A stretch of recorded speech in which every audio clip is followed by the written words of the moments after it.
فرش التراب يضمني.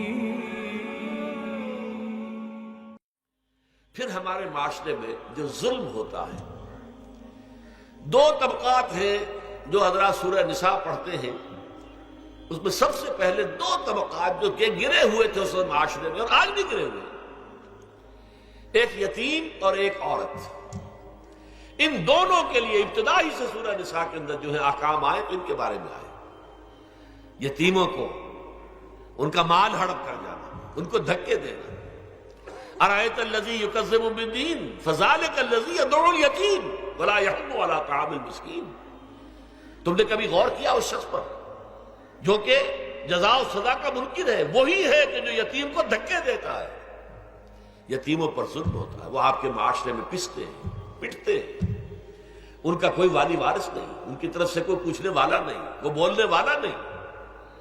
اور پھر یہ کہ اگر اس کا باپ کو مال چھوڑ گیا ہے تو وہ چچا کھا جائیں گے، کوئی اور ولی کھا جائیں گے، ختم کر دیں گے، ہڑپ کر جائیں گے. جس پر قرآن مجید کہتا ہے کہ ان الذین یاکلون اموال الیتامی ظلما انما یاکلون فی بطونہم نارا. یقیناً وہ لوگ جو یتیموں کا مال ناحق ہڑپ کرتے ہیں وہ اپنے پیٹوں میں آگ کے انگارے بھر رہے ہیں. بس یصلون سعیرا. اور یہاں تو دنیا میں جو آگ کے انگارے ہیں وہ محسوس نہیں ہو رہے.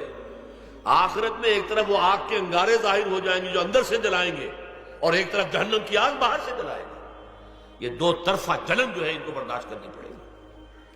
ظاہر بات ہے یہ ہمارا اپنا کیا ہوا ہے، یہ اللہ کی طرف سے نہیں ہے. یہ ہم نے نظام غلط بنایا ہے، ہم نے اطوار اپنے برے کر لیے. اور دوسرا طبقہ خواتین کا، عورتوں کا. سب سے بڑا ظلم اس معاشرے میں کیا ہے؟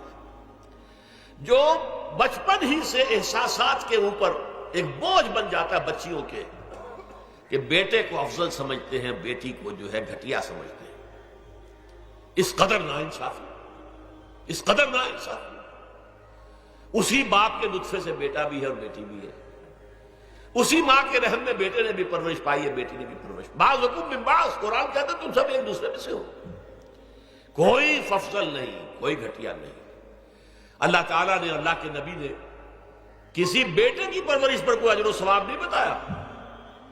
ہاں، دو یا تین بیٹیوں کو پال پوس کر، تہذیب سکھا کر، پھر ان کی شادی کر کے ان کے گھروں میں پہنچا دیا.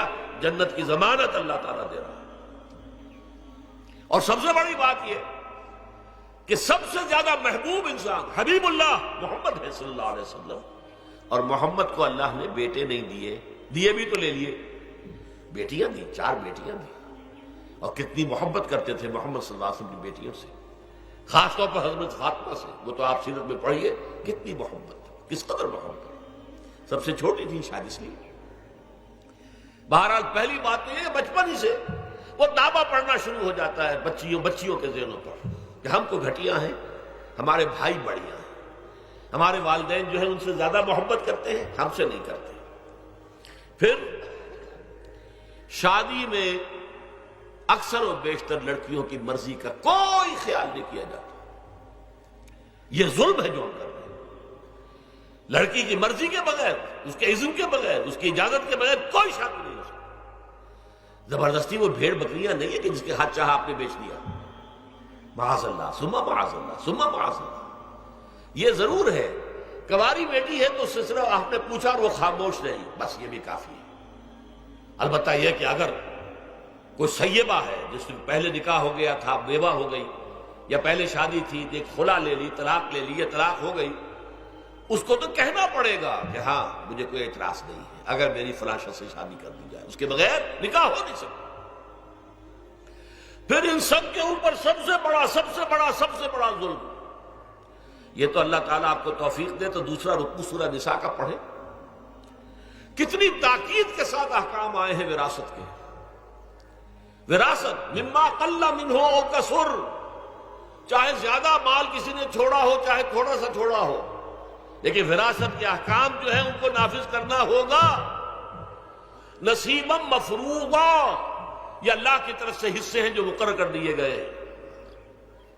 لیکن ہمارے معاشرے میں کون ہے جو بیٹیوں کو دینے کو تیار ہو اور بہنوں کو دینے کو تیار ہو؟